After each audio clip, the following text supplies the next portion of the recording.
दोस्तों, कभी आपने दिल से दिल के मिलने के बारे में सुना है? कोई अजनबी जब आपके दिल में घर कर जाता है, चाहे वो कोई भी हो। आज की कहानी भी कहीं न कहीं आपके दिल में घर कर जाएगी और जाते जाते दिल को सोना भी कर जाएगी। ये कहानी है एक खड़ूस बूढ़ी दादी और उसके किराएदार की, जो उनके घर रहने आती है और कैसे उसके दिल में घर कर जाती है। और कहानी के आखिर में आप सबके लिए एक सवाल भी छोड़ जाती है। इसीलिए इस खूबसूरत कहानी को पूरा सुने। मूवी स्ट्राइप फिर ले आई है 2005 की Chinese movie you and me. Director मा लिविन। जबरदस्त IMDb रेटिंग 7.5। बीजिंग की तंग गलियों में शाओमा नाम की एक लड़की रहने का ठिकाना ढूंढने के लिए दर दर भटक रही है। उसका हाल ही में बीजिंग के कॉलेज में एडमिशन हुआ है और अब उसे यहाँ रहने के लिए घर की जरूरत है, लेकिन थोड़ा सस्ता और किफायती। इसी खोज में उसे एक पुराने घर के बारे में मालूम पड़ा, जो था तो काफी झज्जर अवस्था में, लेकिन वहाँ एक कमरा खाली है। शाओमा के देखते ही एक नजर में उसे वो कमरा पसंद आ गया, क्योंकि छोटा और काफी गंदा होने की वजह से उसे उम्मीद थी कि ये यकीनन बाकी जगहों के मुकाबले तो काफी सस्ती होगी। घर की मकान मालिक एक बूढ़ी महिला होती है, जिसे हम कहानी में दादी कहेंगे। अब शाओमा फौरन दादी के पास आई और उनसे किराया पूछा। 200 युआन प्रतिमाह रहेगा किराया। सस्ता होने पर भी शाओमा उनसे मोलभाव करने लगी, परंतु सख्त दिल की दादी भी अच्छे से जानती है कि इस पूरे इलाके में इतना सस्ता कमरा कहीं और नहीं है। उन्होंने सीधा उसे कहीं और घर ढूंढने को कह दिया। बेचारी शाओमा के पास हाँ और ना के अलावा और कोई दूसरा जवाब ही ना बचा। उसने फौरन वहाँ से भागकर पैसे का जुगाड़ किया और दादी को एडवांस देकर अगले ही दिन से कमरे की साफ सफाई में जुट गई। बीच आंगन में मौजूद वो छोटा सा कमरा दादी के लिए किसी कबाड़ खाने से कम ना था, लेकिन जरूरतमंद शाओमा के लिए वो किसी आशियाना से कम नहीं। शाओमा कमरे से लेकर उसकी खिड़कियां और आंगन सब कुछ साफ करती है। खुद अपने ही आंगन को इतना साफ सुथरा पाकर वहाँ रह रही दादी और उनकी पड़ोसी दोस्त ने कभी न देखा था। अगले दिन से उसका दिनचर्या शुरू हो गया। सुबह उठकर जब उसने पानी भरने के लिए नल खोला तो वो जंग खाई हुई थी, जिसे देखकर सामने बैठी दादी ने उस पर गर्म पानी डालने को कहा और काम बन गया। तभी उसकी नजर कमरे में मौजूद गैस पाइप पर पड़ी, जो बिल्कुल ही खराब हो चुकी है। उसने दादी से उनका रसोई घर इस्तेमाल करने के बारे में पूछा, मगर खड़ूस दादी ने मना कर दिया। तो फिर वो अपने लिए एक इंडक्शन कुकर ले आई, पर जब दादी ने उसे बताया कि यहाँ गैस से ज्यादा बिजली महंगी है, तो बेचारी का मुंह छोटा सा हो गया। मगर उसे खाना बनाकर तो खाना ही है। बेचारी पैसे बचाने के चक्कर में मीटर देख आधा कच्चा खाना ही बनाकर इंडक्शन बंद कर देती, और दूसरी तरफ खड़ूस दादी को बड़ा मजा आ रहा होता है। लेकिन उसकी परेशानियां अभी यही नहीं खत्म होने वाली।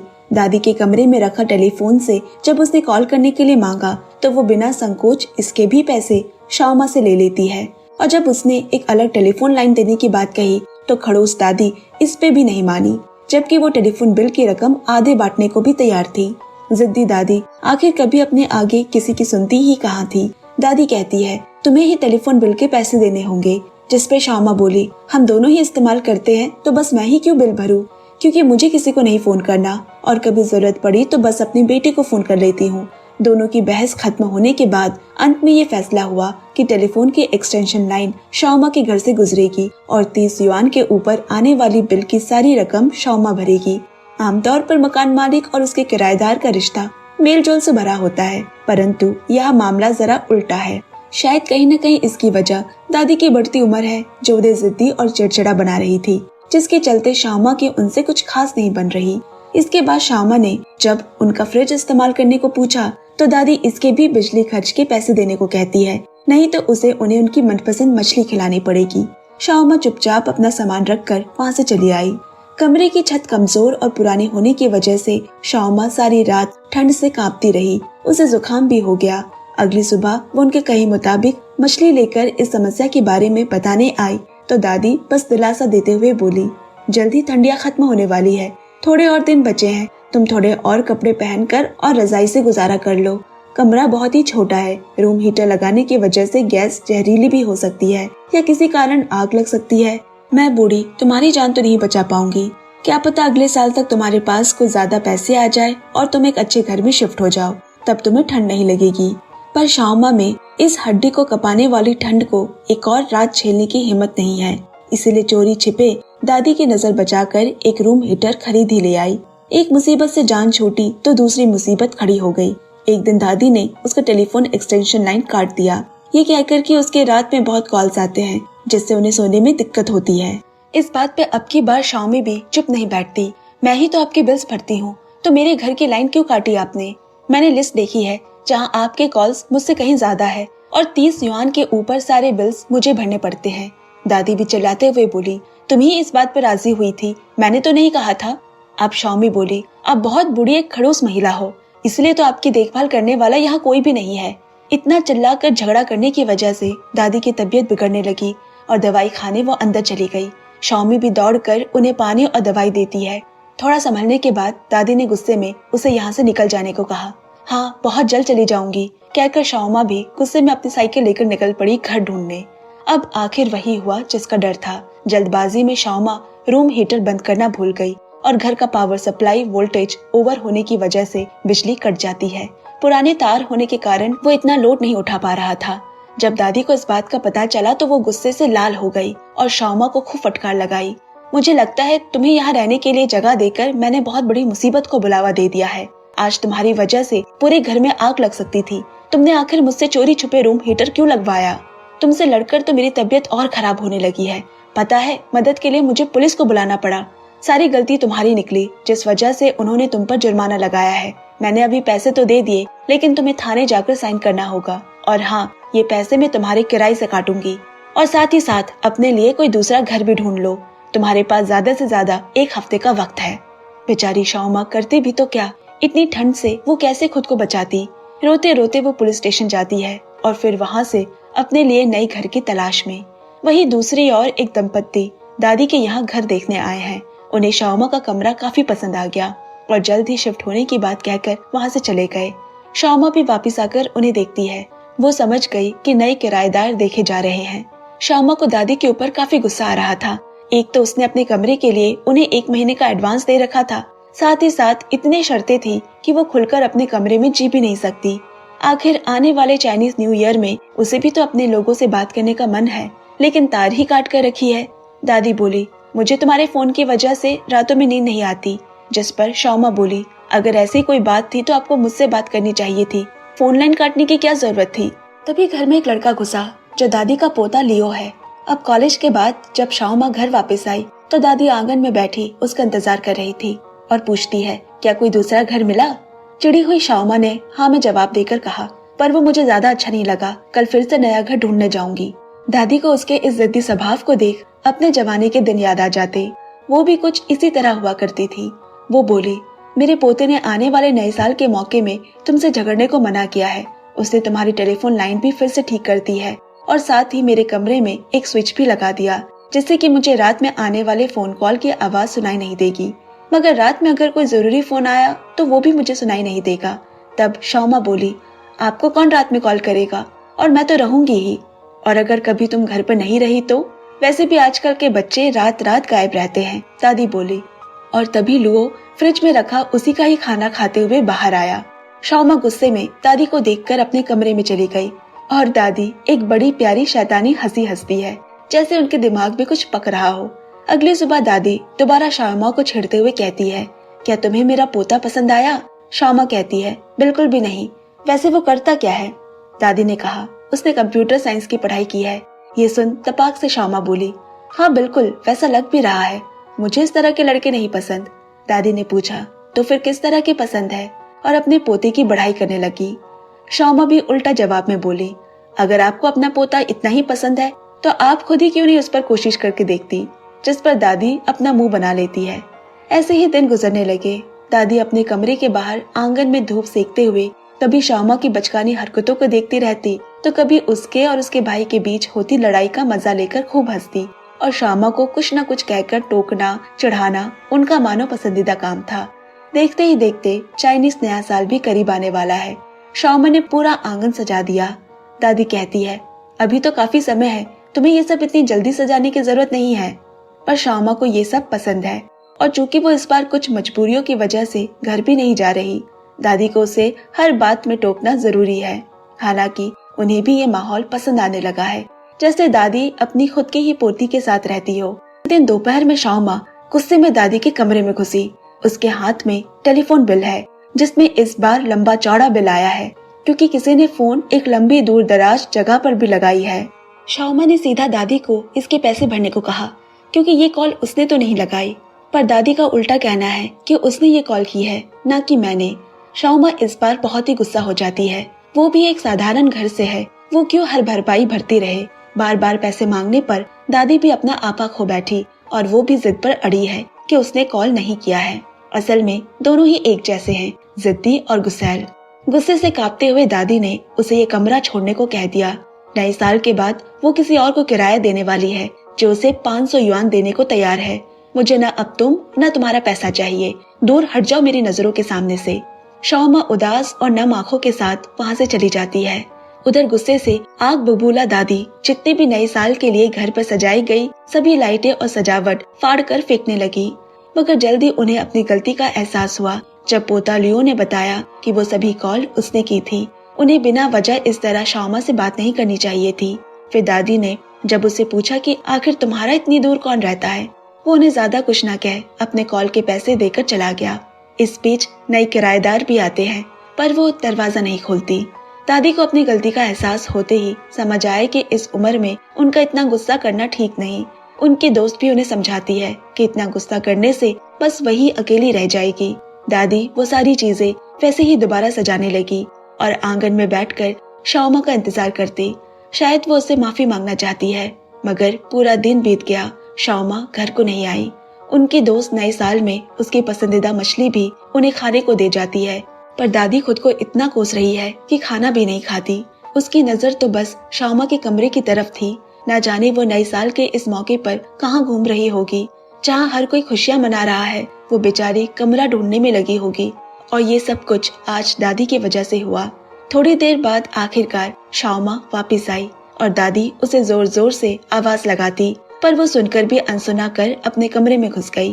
दादी उसकी कमरे के बाहर अपनी छड़ी से तब तक दरवाजे पर आवाज करती है जब तक कि वो बाहर नहीं आ जाती। और फिर हम दोनों को साथ में वही मछली डिनर करते हुए देखते हैं, जो यही बयां कर रहा है कि कुछ भी हो, दादी शाओमा को मनाने में सफल हुई और अब वो किसी को भी अपना कमरा नहीं देने वाली। मौसम बदला, सर्दियां खत्म और गर्मी का मौसम शुरू हो गया।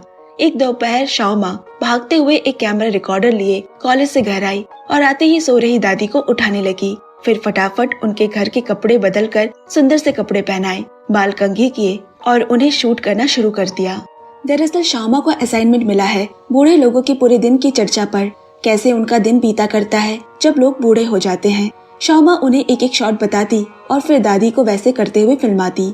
वो दादी से पूछती है, आप और क्या क्या करती है? तो दादी बोली, कुछ नहीं, बस सुबह उठती हूँ, फिर साफ सफाई कर सो जाती हूँ, फिर उठकर खाना खाती हूँ, फिर दवाई खाती हूँ और फिर सो जाती हूँ, फिर दोबारा से उठकर दवाई खाती हूँ। और जब मैं बोर होती हूँ तो चाहती हूँ कि कोई मेरे घर के कूड़े उठाने वाला कूड़ा ले जाए या किसी को गलती से मेरा दरवाजा मिल जाए, वो दरवाजा खटखटाए और मेरी उनसे कुछ 2-4 बातें हो जाए। बस इतना ही है और कुछ नहीं। शाओमा भी दरवाजे की ओर देखती है। कितनी अकेली है दादी। धीरे धीरे वो दादी के बारे में जान रही है। उसे पता चला कि दादी अपनी जवानी में पब्लिक सिक्योरिटी के तौर पर काम किया करती थी। हर हफ्ते अपने घर के बाहर बैठकर नजर रखा करती थी। शाओमा उनकी उसी जगह बैठकर उन्हें शूट कर रही होती है। इतने में दादी की दोस्त भी वहाँ आ गई। शाओमा दोनों को ही फिल्माने लगी। दादी की दोस्त ने बताया, हम दोनों एक दूसरे को 50 सालों से जानते हैं। वो एक बहादुर महिला थी जो चीनी आर्मी में काम करती थी। उन्हें बंदूक चलाने के अलावा घुड़सवारी भी आती है और जंग के दौरान उन्होंने ना जाने कितने जख्मी सिपाहियों की भी जानें बचाई। दादी के पति की मौत शादी के दूसरे साल ही हो गई थी। उनकी अपनी कोई संतान नहीं है। उन्होंने एक लड़की को गोद लिया था और शायद ज्यादा ही व्यस्त होने की वजह से वो उनसे मिलने नहीं आ पाती। हम लोगों को बाहर से ही देखकर कितना जल्दी आंकने लगते हैं ना, जबकि उस इंसान में कितनी गहराई छुपी होती है। जैसे दादी, शुरू में हमें भी लगता था कि वो कितनी खड़ूस, जिद्दी, गुस्सैल स्वभाव की है, पर असल में ये उनका अकेलापन था जो वो इतने सालों से अकेली थी। पर उन्होंने अपने समय में क्या कुछ नहीं किया है। अब फिल्माते हुए शाम हो गई। आखिरी शॉट भी खत्म कर शाओमा जाने लगी तो दादी बोली, मुझे इसके पैसे नहीं मिलेंगे क्या? ये टीवी पर नहीं आएगा? शाओमा बोली, कैसे पैसे? और ना ही ये टीवी पर आएगा। दादी चिल्लाकर बोली, तो तुमने मेरा सारा दिन बर्बाद क्यों किया? जिस पर दादी की दोस्त जोर जोर से हंस पड़ी। ऐसे ही हंसी मजाक और जुगलबंदियों से उन दोनों के बीच चलती रहती। दिन गुजरते चले गए। शाओमा और दादी नजदीक आते चले गए। अब तो शाओमा बिना उनकी परमिशन के फ्रिज इस्तेमाल से लेकर बिस्तर तक में लेट जाती, जो देख दादी उसे चढ़ाते हुए कहती, मुझे याद है जब पहले दिन यहाँ आई थी, बड़ा सा कोट पहने, लाल मुंह लिए और बाल आंखों पर। पहले तो हर चीज के लिए पूछा करती थी, कैसे किराया कम करने के लिए प्लीज प्लीज कर रही थी, और अब देखो ऐसा लगता है मानो घर पर तुम्हारा कब्जा है और मुझे ही एक दिन यहाँ से निकाल दोगी। कुछ इसी तरह दोनों एक दूसरे पर हक जमाते, आपसी नोकझोंक करते और फिर खुद ही मान जाते। दादी को शाओमा की ये चुलबुली हरकतें काफी पसंद आती है और कभी कभी तो वो अपने पोते की भी बात उससे कर दिया करती। ऐसा नहीं है कि दादी बस उसे डांटा और टोका करती। अगर उसे अंडे खाने का मन हुआ तो वो उसे छुपाए अंडे दिया करती। अगर तबीयत खराब हुई तो सूप भिजवा देती। सुबह सुबह ही उठ जाया करती दादी को शाओमा के उठने का इंतजार रहता, और अगर देरी हुई तो दादी अपनी छड़ी से आवाज कर करके उसे उठा ही देती। अब चूंकि दादी का कमरा ठंडा है, शाओमा दिन का ज्यादातर समय वहीं गुजारा करती। और एक दिन ऐसे ही बैठे बैठे उसे ख्याल आया, क्यों न इस घर का नक्शा थोड़ा बदल दिया जाए, थोड़ी जान डाली जाए। उसने पूरे घर को साफ कर अच्छे से सजा दिया, पर दादी को कमरे में बैठे थोड़े वक्त ही क्या हुआ कि परेशान दादी कभी दवाइयाँ, कभी जरूरी कागज तो कभी धुले कपड़ों के लिए बार बार शाओमा को आवाज लगाती। बेचारी शाओमा को आखिर में फिर से इतनी मेहनत कर कमरे के सभी पुराने सामानों को दोबारा उनकी जगह पर रखना पड़ा। लेकिन यहाँ भी जिद्दी शाओमा को कमरे में कुछ तो बदलाव करना ही था, तो उसने दीवारों पर चाइनीज मॉडल की तस्वीरें चिपका दी। पर दादी को इसमें भी दिक्कत, क्योंकि जब जब वो उन तस्वीरों को देखती उन्हें नींद ही नहीं आती। शाओमा ने दादी को कितना कहा कि आदत पड़ जाएगी, पर नहीं, दादी भी जिद्दी। थक हार कर उसने सभी पोस्टर्स निकाल दिए सिवाय एक को छोड़कर। उसने वो तस्वीर दादी पे गुस्सा करके वही चिपके रहने को कहा। दादी ने इसके बाद उसे कुछ नहीं कहा। मगर रुकिए, 2 दिन बाद वो शाओमा को फिर से उसी तस्वीर को हटाने के लिए कहने लगी। उन्हें नींद नहीं आ रही। अब इतने नखरों के बाद उन्होंने चैन की सांस ली। इसके कुछ दिनों बाद भरी बरसात में शाओमा रोती बिलखती हुई अपने कमरे में घुस गई। बारिश की तेज शोर में उसकी रोती आवाज तो दब गई, मगर चेहरा नहीं, जो कि दादी ने भी देख लिया था। उन्होंने कमरे के बाहर से उसे बहुत पुकारा, पर दरवाजा नहीं खुला। अगली सुबह दादी ने देखा कि शाओमा का पपी कमरे में रखा हुआ है, जो वो कुछ दिनों पहले लाई थी, और उसके दरवाजे पर ताला लगा हुआ है। अब दादी पूरे दिन उस पपी का ख्याल रखती, उससे बातें करती। पर जब ज्यादा दिन गुजर गए और शाओमा अब तक नहीं लौटी, तो उन्होंने अपने पोते को भी फोन कर उसके ना लौटने की खबर दी। दिन भर शाओमा के चहकते रहना और दादी को परेशान करना। अचानक से वो घर बिल्कुल शांत हो गया। दादी को भी उसकी फिक्र सता रही है। एक दिन उन्होंने देखा दरवाजे पर एक लड़का उदास बैठा हुआ है, जो शाओमा का बॉयफ्रेंड होता है। दादी ने पूछा, क्या हुआ, यहाँ क्यों बैठे हो? क्या तुम दोनों के बीच कोई लड़ाई हुई है? वो बस इतना ही कहता है, क्या मैं आपका फोन इस्तेमाल कर सकता हूँ? फिर उसने शाओमा के नंबर पर कॉल कर उससे माफी मांगी और उसे वापस आने को कहा। उसका बॉयफ्रेंड ना जाने कब से उसके इंतजार में वहाँ रहा और आखिर में वहाँ से चला गया। अब अगले ही दिन शाओमा हाथ में बैग लिए वापस लौटी। दादी उसे देखकर जितना खुश थी उतना ही गुस्सा भी, क्योंकि वो उन्हें बताकर नहीं गई थी। वो कहती जा रही है, मुझे बताया क्यों नहीं, बिना बताए चली गई, कोई फोन भी नहीं किया। वह घबराई और परेशान थी। और फिर उसके बॉयफ्रेंड के बारे में भी बताया, जो कितने दिन उसका यहाँ इंतजार में बैठा था। तुमने बिल्कुल ही अच्छा नहीं किया। दादी उसे अपना मानती है, इसलिए उन्हें बुरा भी लगा। शाओमा चुपचाप बस लेट कर सुनती जाती। वक्त और बीता। एक दिन शाओमा दादी के पास आई। दादी ने उसे उसके पोते की शादी की तारीख एक डायरी में लिख देने को कहा, क्योंकि पता नहीं उन्हें वो तारीख मिल नहीं रही या वो उस तारीख को नजरअंदाज करना चाहती हो। धीरे धीरे शाओमा दादी की देखभाल करने लगी। उन्हें नहलाती, बालों को साफ करती, बालों को काट दिया करती, उनके शरीर की मालिश कर देती। ऐसा लगता ही नहीं कि वो बस उसकी किराएदार है। अब तो वो दादी के रसोई घर में खाना भी बना रही है। लाजवाब खाना खाकर दादी तारीफ करते हुए बोली, अब से तुम मेरी रसोई घर में खाना बना सकती हो और दोनों साथ में खाएंगे। पर शाओमा ने उनके इस बात का कोई जवाब नहीं दिया और न ही पहले की तरह चहकती है, दादी को सताती है, मानो जैसे उसका मन अजीब से उलझन में है। शायद वो कुछ बताना चाहती है। पतझड़ आ गया और एक दिन आखिर वो बात क्या है पता चल ही गई। आज वो दादी का ये किराया कमरा छोड़कर हमेशा के लिए जा रही है। उसे अपने बॉयफ्रेंड के साथ रहने के लिए 2 कमरे का एक छोटा सा अपार्टमेंट मिल गया है। जाने से पहले उसने दादी को खिड़की से झांक कर देखा तो वो सो रही होती है। शाओमा बिना कुछ बोले चुपचाप वहाँ से चली गई। शायद वो दादी से अपने जाने की बात ना कह पाती। देखते देखते फिर से दादी का वो घर और दादी दोनों ही शांत हो गए। जिस घर में कभी शाओमा की वजह से जान थी, आज बेजान सी पड़ी है। एक दिन शाओमा अपने कमरे में पड़ा एक सामान लेने आई। दादी उसे देख दौड़कर उसके पास आई, कहीं वो फिर से तो रहने नहीं आ गई। पर जब उन्होंने जाकर देखा कि पूरा घर खाली है, बड़े भारी मन से उन्होंने कहा, क्या तुम सच में अपना सारा सामान लेकर चली गई? शाओमा ने जब कहा, हाँ मुझे नया घर मिल गया है, दादी कुछ नहीं कहती, लेकिन उनकी वो आंखें जैसे चिल्ला चिल्ला कर कह रही है, यहीं रुक जाओ। पर दादी का तो उसे रोकने का भी हक नहीं है। कौन लगती है वो उसकी? इस दुनिया में हर किसी को एक न एक दिन बिछड़ना है, और कुछ लोग ऐसे होते हैं जो इंसान की तन्हा जिंदगी को खुशियों से भर देते हैं और उनकी जगह कोई नहीं ले पाता। शाओमा भी उन्हीं लोगों में से एक थी जिसने दादी के सख्त और कठोर मन को अपने प्यार से भर दिया था। आज आलम कुछ ऐसा हो चुका है कि खुद दादी को उनका घर काटने को दौड़ रहा। पूरे घर को बस अकेली इधर उधर बैठकर निहारती रहती, खाना पीना छोड़ दिया, बस करती गई तो एक ही चीज, शाओमा को याद और उसी की ही बातें, जिसके चलते उनकी तबीयत भी बिगड़ने लगी। एक दिन उन्हें लेने उनका पोता आया है। इधर शाओमा को जब दादी की खबर मिली, वो उसी वक्त भागते हुए उनसे मिलने जा पहुंची। दादी और बूढ़ी हो गई है। वो शाओमा को देखती रहती है, कपकपाते हाथ और होठों से वो कितना कुछ कहना चाहती है मगर कुछ नहीं कहती। दादी की दोस्त ने बताया कि वो अब बोलती नहीं है। दादी गाड़ी में बैठ रोते हुए उसका ही हाथ पकड़े हुए है। जहाँ दादी अपनों से इतनी करीब नहीं जितना इन कुछ दिनों में एक अजनबी से हो गई, और जिसके जाते ही उनकी जिंदगी बेजान हो गई। कितनी अजीब बात है ना, कब कैसे कोई एक अजनबी आपका इतना अपना बन जाता है।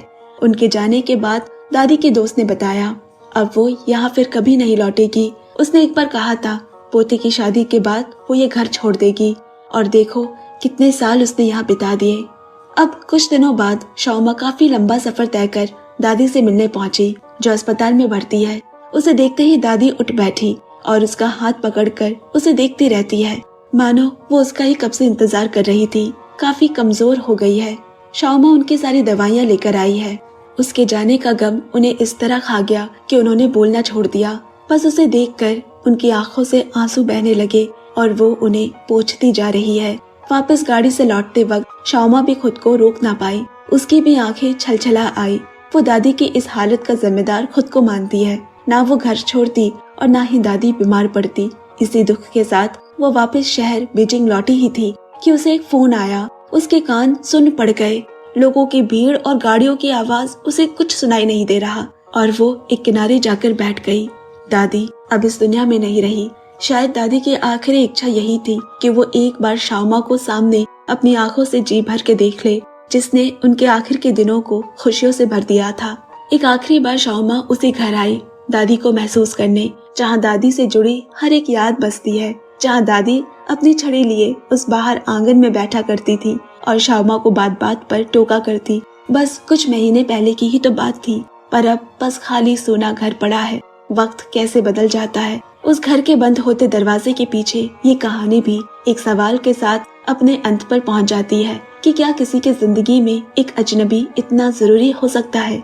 इस कहानी ने मुझे अपने बचपन की एक बूढ़ी दादी की याद दिला दी, जो रास्ते की ओर पड़ी खिड़की पर बैठा करती थी और मुझसे बातें किया करती, मुझे अपने पेड़ों के फल दिया करती। वो भी कुछ यूं ही अकेली थी। अगर आप भी किसी ऐसे इंसान से इतना लगाव रखते हैं तो हमें कमेंट में जरूर बताएं। साथ ही साथ वीडियो पसंद आई हो तो इसे लाइक करके ज्यादा से ज्यादा शेयर करना बिल्कुल ना भूले। सुनते और सुनाते रहिए मूवीज ट्राइब। मुझे आपका प्यार और सपोर्ट भर भर के दीजिए और जल्दी से MT फैमिली के 500 के सब्सक्राइबर पूरा करें। Bye bye and take care दोस्तों।